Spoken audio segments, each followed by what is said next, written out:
అందరికీ నమస్కారం. నేను రమ. ఈ రోజు మనతో ఉన్నారు ప్రముఖ ఆధ్యాత్మికవేత్త డాక్టర్ కృష్ణమాచార్యులు గురుగారు ఉన్నారు. మాట్లాడదాం. నమస్కారం గురుగారు. జయము, అందరికి విజయాలు చేకూరుగాక. గురుగారు, లక్ష్మీ నరసింహ స్వామి అనుగ్రహం ఉంటే జీవితం ఎంత అద్భుతంగా మారుతుందో, మరి ఆయన తత్వం గురించి చెప్పి ఆయన అనుగ్రహం పొందాలంటే ఆయన్ని ఏ విధంగా ఆరాధించాలి? చాలా మంచి ప్రశ్న.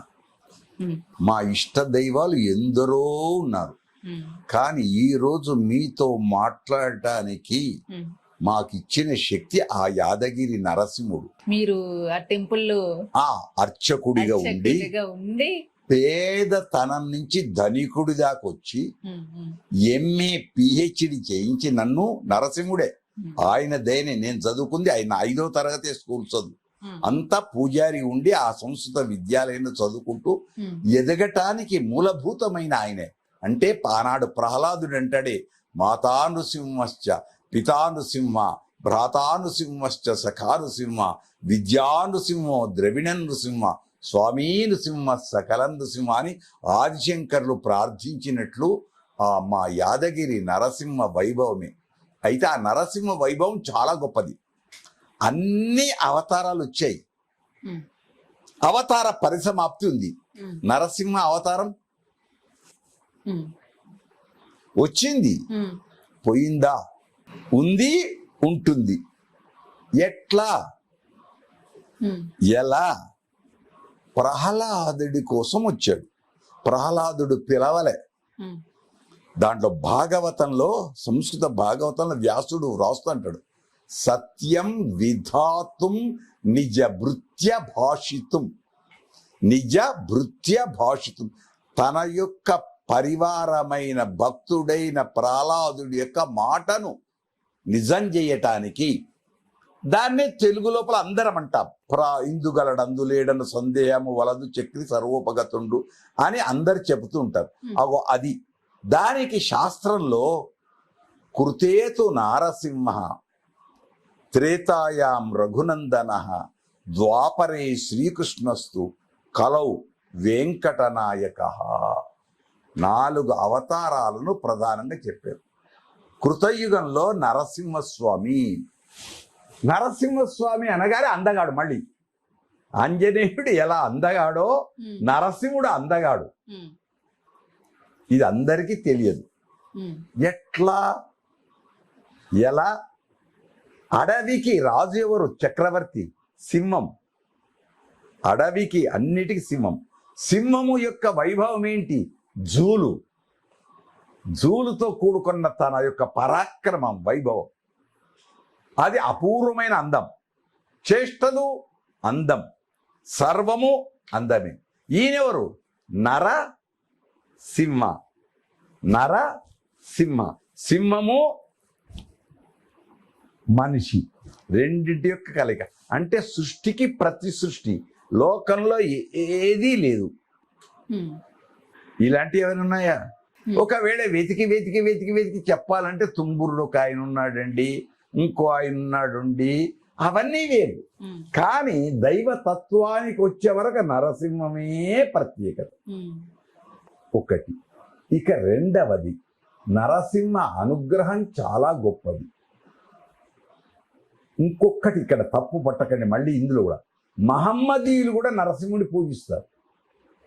వాళ్ళకి అల్లా ఇవన్నీ ఉంటాయి. కానీ నరసింహస్వామి దగ్గరికి వచ్చే వరకు మహమ్మదీయులు కూడా. కారణం మంత్రశాస్త్ర అనుష్ఠానం. ప్రతి మంత్రము ఒక అక్షరము ఒక మహామంత్రం. నరసింహం దగ్గరికి వచ్చే వరకు ఉగ్రం, వీరం, మహావిష్ణుం, జ్వలంతం, సర్వతోముఖం, నృసింహం, భీషణం, భద్రం, మృత్యుమృత్యుర్నమామ్యం. అక్షరాలు ఎన్ని? 32 అక్షరాలు. ఈ 32 అక్షరాలు మహామంత్రాలు. కానీ బయట వినకూడదు. బయటకు ఎక్కడ పడితే ఒక శుచి శుభ్రతతో దాన్ని పాటించి ఆచరించాలి. నరసింహుడు. నరసింహం అంటే మళ్ళీ మూడవ అర్థం. దేనికోసం వచ్చాడు? దుష్ట శిక్షణ, శిష్ట రక్షణ. అన్ని అవతారాలవే, అన్ని అవతారాలవే. కానీ నరసింహ అవతారం ఎట్లా? అక్కడ ప్రహ్లాదుని బ్రతిలాడతాడు. ఎవరు? దేవుడు. ఎట్లా? ఆ ఉగ్రానికి వెంటనే లక్ష్మిని పిలుస్తాడు బ్రహ్మ. అమ్మా, మీ ఆయన కదా, ఒకసారి వెళ్ళి మాట్లాడు. నేను ఎప్పుడు నాకు తెలియదండి, ఈ అవతారం ఇలా వస్తాడని నాతో ఎప్పుడు చెప్పలే, ఆ ఉగ్రాన్ని ఆ కోపాన్ని నేను ఎప్పుడు చూడలే అని ఆమె తప్పించుకుంది. మళ్ళీ ఆఖరికి బ్రహ్మ ఏం చేశాడు చివరికి, ప్రహ్లాద నీకోసం వచ్చాడు కదా, నువ్వు వెళ్ళు అంటే ఆయన ఏమన్నా ప్రహ్లాదుడు, నేను మృత్యువుకే భయపడలే, ఈ కోపానికి నేనేం భయపడతాను అని దగ్గరికి వెళ్ళాడు. వెళితే నరసింహుడు ఏం చేశాడు, పిల్లవాడిని తాతగారు ఏం చేస్తారు, ఎత్తుకొని మనమణ్ణి ఎత్తుకొని బుజ్జగిస్తూ ఇలా ఇలా అంటూ, బిడ్డ ప్రహ్లాద, నేను మొదటి దెబ్బకే రావాలి, కానీ నా కోసం ఇన్ని కష్టాలు పడ్డావే, నా గూర్చి ఇన్ని కష్టాలు పడ్డావే, ఏం కావాలి ఏం కావాలి అనగానే మళ్ళీ మనకి ఇది కావాలని అడగాలి. నాకు మోక్షమివ్వమనో నాకు రాజ్యము పట్టాభిషేకం ఏదో అడగాలి కోరిక. అప్పుడు ఏమన్నాడు ప్రహ్లాద్, ఇది అందరికీ తెలియాలి, అందుకు మన భక్తి నుండి చెప్తున్నాం. ఆయన అడిగి అన్నది ఒకటే, నేను కోరిక కోరితే వ్యాపారం, ఇచ్చిపుచ్చుకొనుట, డబ్బులు ఇచ్చేసి వస్తువు కొనుట, కనుక ఇప్పుడు నీకు నాకు వ్యాపారం అవుతుంది, కనుక నీ యందు అచంచలమైన భక్తి ఉండేటట్టు చెయ్యి.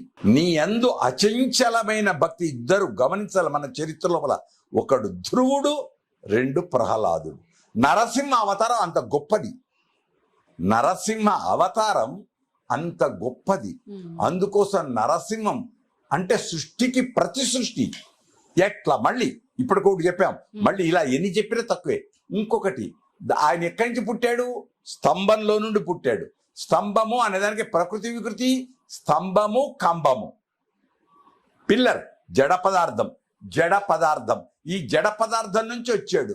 వచ్చిన దానికి ఏం చేశాడు, మనిషి పుట్టాలంటే ఎక్కడి నుంచి పుడతాడు, ప్రాణం ఉన్నటువంటి తల్లి గర్భంలో నుండి పుడతాడు. ఏ జంతువైనా తల్లి గర్భం నుంచి వస్తారు. మళ్ళీ ఆయనే కంబంలో నుంచి వచ్చాడు. కంబమును ఏం చేశాడు, అంబ అంటే ఎవరు, తల్లి.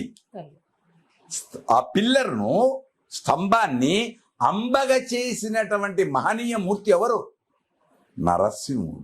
అంటే సృష్టికి ప్రతి సృష్టి, స్థావర జంగమాలన్నిటికీ కూడా అతి గొప్పది. కనుక ఆ లక్ష్మీ నృసింహుని యొక్క ప్రార్థన ఉంది, చాలా గొప్పది. ఆదిశంకర్లు కరావలంబ స్తోత్రంలో ఎందరూ, ఏ ఋషులు, ఏ మహనీయులు ఎవ్వరైనా నరసింహస్వామిని స్తోత్రం చెయ్యకుండా ఉండరు. అలాంటి నరసింహ వైభవం ఈరోజు మీరు అడిగారు.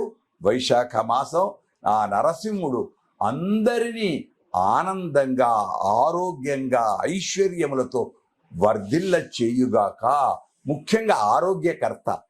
ఎలా, మీరు అప్పటి నుంచి అడిగిన ప్రశ్నలో ఒకటి ఆంజనేయుడిని అడిగారు, రెండో నరసింహుడిని అడిగారు. ఆంజనేయుడు రాక్షసిని చంపేటప్పుడు గోర్లతో చీల్చాడు.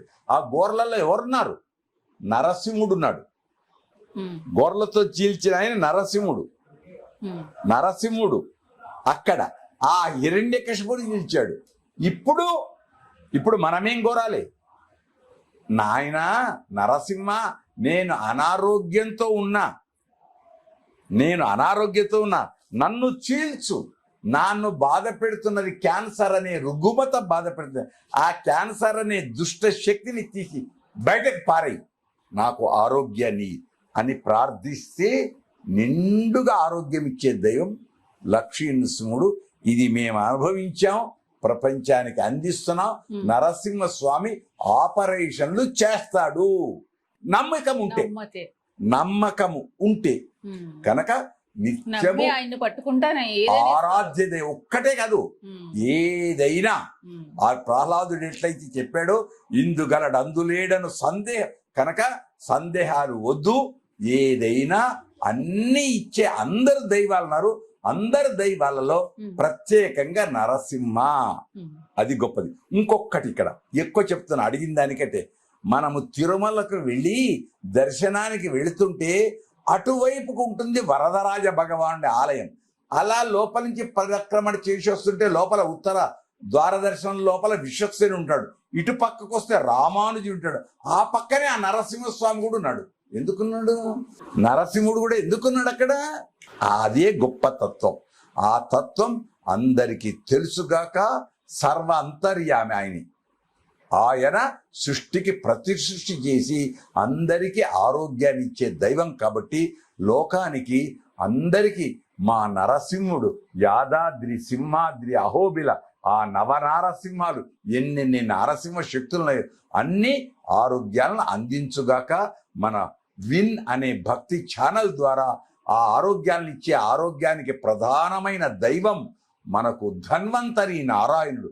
ఆ వైద్యో నారాయణో హరి. ఆ నారాయణుణ్ణి ఒకసారి ప్రార్థిద్దాం. నమామి ధన్వంతరి ఆదిదేవం సురాసురైర్వందిత పాదపద్మం లోకే జర రుక్ భయ మృత్యునాశం దాతారం ఈశం వివిధ ఓషధినం. అన్ని ఓషధులకు మందులకు అధిపతి అయిన ఆ ధన్వంతరి నారాయణుడు మనకు పూర్ణంగా ఆరోగ్యాన్ని నరసింహ రూపంలో అందించుగాక. ఆ నరసింహుడు అందించుగాక. చెడు భావం ముఖ్యంగా ఇప్పుడు వచ్చే యువతకు సందేశం, యువతలో ఉండే చెడు భావాలను దూరము చేయుగాక. శుభం శుభం శుభం.